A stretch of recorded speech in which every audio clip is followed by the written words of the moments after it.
What is going on, YouTube people? New Guys and Comics here today. Little recent pickups slash mail day, whatever you want to call this thing. Some of this stuff was from shows, some is from eBay, some is from ComC, some is from ComC grading. We got everything.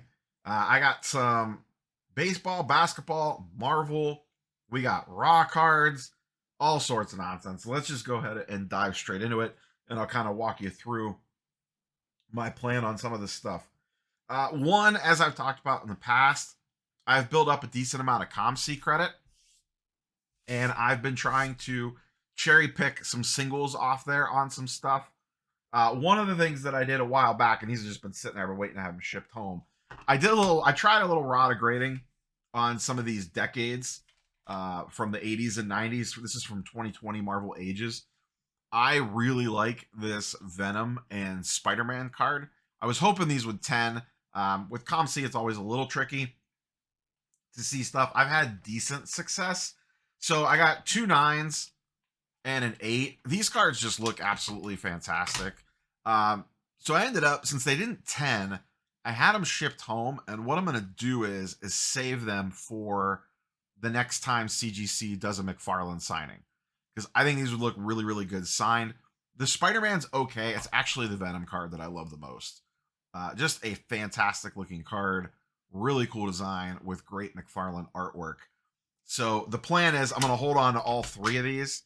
And then the next time McFarlane does a signing with CGC, these 3 are getting cracked out and going on over there for sure.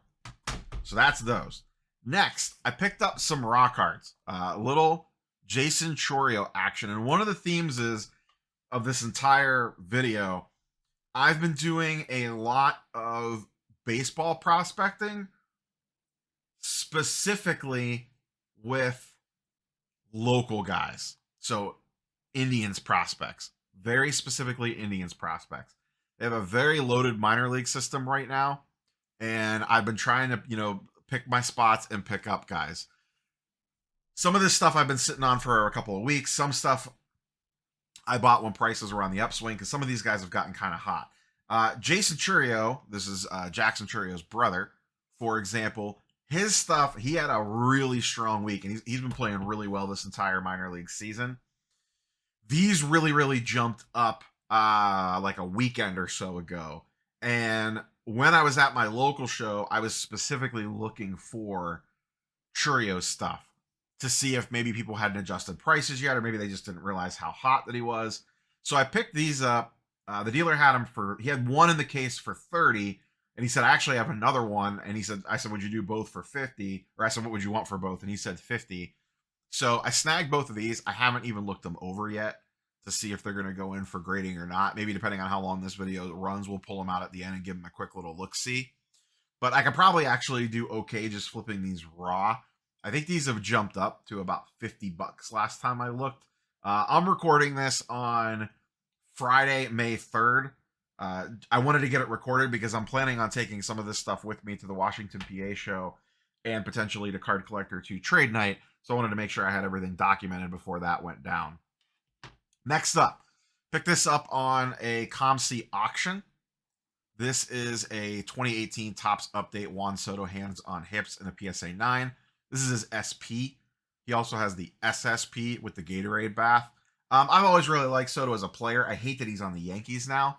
I have a decent amount of just kind of like random Soto stuff of the gold back there. I have this now. I wouldn't mind a Gatorade bath at some point in time. I had a rookie auto at one point. So I'm not actually sure what I'm going to do with this. I might hold on to it. I'll probably put it in the case to see if someone is desperate for it or not. But pick this up. I don't remember the purchase price on this one off the top of my head. So we got that one. Back to the land of prospecting. Pick this up on MySlabs for a pretty good deal. Once again, sometimes people don't, on these not A-list prospects, I think sometimes people just don't catch that maybe prices have gone up a little bit, or that how good of a minor league season that they're having. So I paid fair on this. I got a decent deal on it. I didn't get like a steal on it or anything like that, but this one came off MySlabs. This is the white speckle in a PSA 10 out of 299. A little weak on his auto, but I think in general his autos tend to be a little weak. So we picked that one up. I also got the Kyle Manzanaro. He is absolutely crushing it. This is the Sparkle Refractor as well, but this one is numbered out of 71. This is a PSA 9. I picked this one up on eBay. So cool looking card there. He actually, I'm thinking he's probably going to get called up any day. I wouldn't be surprised if he's up by the end of the month. He is just absolutely smoking the baseball on AAA. Jason is still in, I believe he is with single A still.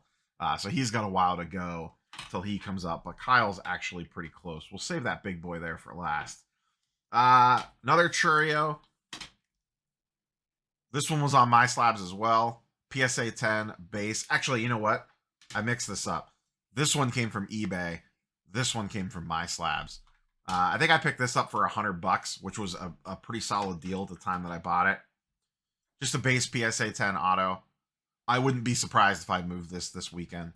I have a feeling his stuff could be in a little bit of demand because of how hot he's playing. I need to go through and see what this stuff is currently selling for.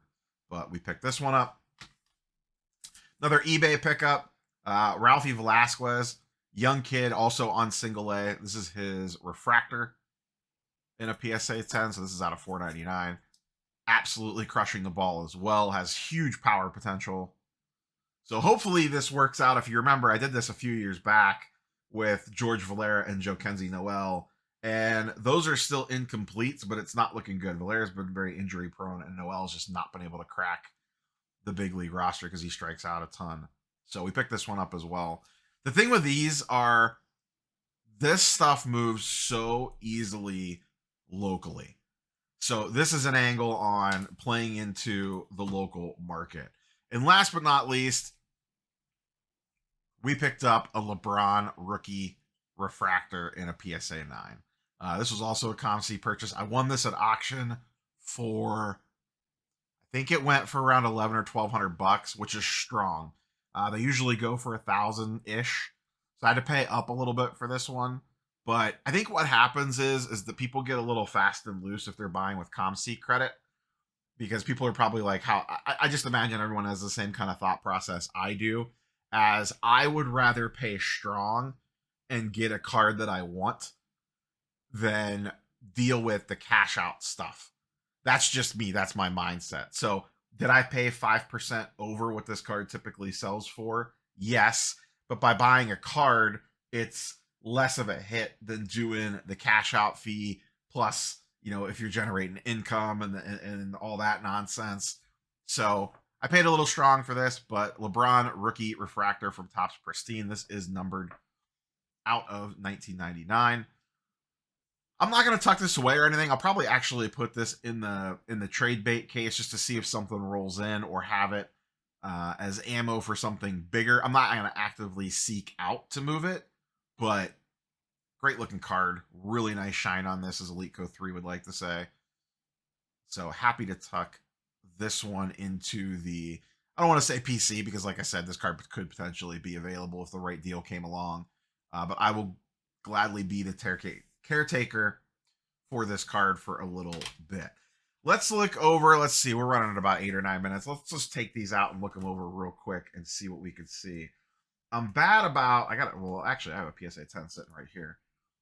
So, centering wise, at least assuming that the one in the PSA 10 slab has decent centering, or at least enough to get a PSA 10.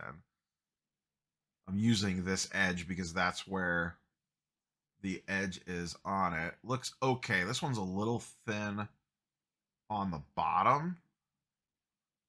And maybe a little thin left, but it doesn't look too terribly bad. So I'm not red flagging centering. Let's look at surface. I did not look at these that close at the show because they were very fairly priced for what his current market was. And some on a $20, $30 card, I wasn't real super concerned about like, oh my god, this has to PSA 10 or any of that nonsense. So let's see what we got. I did take a quick glance at corners and stuff just to make sure there was nothing crazy. So not too bad. Nothing, I don't see anything crazy on the surface. There's a little print line there, but I think that is more than acceptable. As long as they're not crazy, they won't kill you on print lines. Just looking at the corners. Needs a little microfiber action right there. Check the back. Glare is your friend.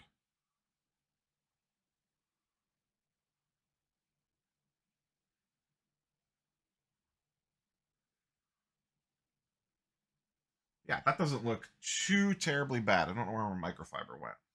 Otherwise, I'd wipe that corner real quick. Where did it go? There it is. My desk is a mess.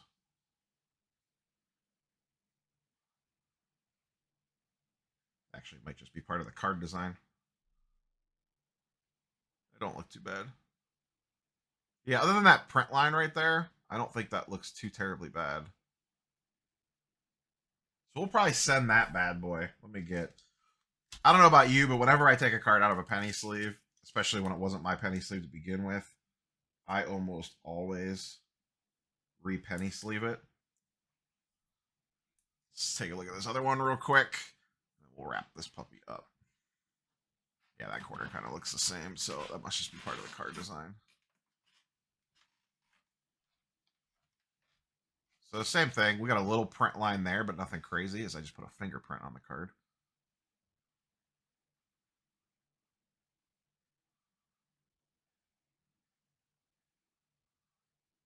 Front corners look all right.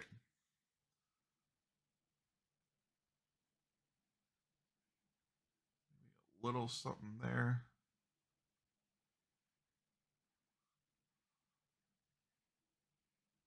This is all I typically do when I evaluate cards. I'm not spending like 45 minutes on something. Just wiping that fingerprint off real quick.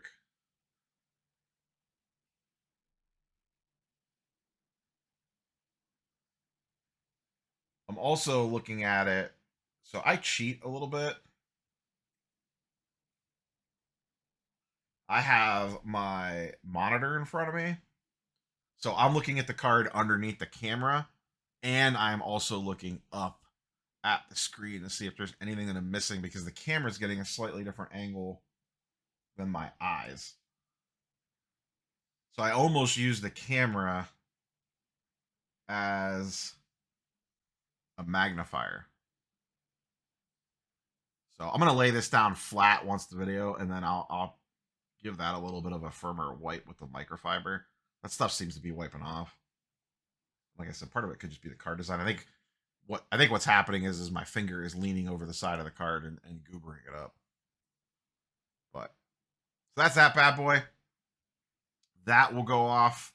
I'll set those both in a PSA pile to head off to grading. We'll see if I pull some stuff out of the Bowman boxes that'll be coming in sometime soon. I don't know when this video will go live. So Bowman may have already happened. We'll see. Like I said, I wanted to get this on camera before any of these cards potentially leave my possession. I almost forgot. I actually got a gift in the mail from a viewer as well. Not going to reveal his name just in case he doesn't want me to. But shout out, you know who you are if you're seeing this. They sent me a Topps Finest 2022 PSA 10 Jose Ramirez. I guess he sent a bunch of cards off to PSA and included this in it to send my way. So I appreciate that very much. We will be holding on to this in the JRAM PC. So once again, shout out, you know who you are. Thank you very, very much for the gift. No need to send me this stuff, guys and girls, but I do appreciate it. In fact, we'll put this one where we want to put this at. We'll replace Soto. We'll get rid of Juan, and we'll put JRAM right back there. That is all I got for you, boys and girls. We will catch you on the next one. Peace.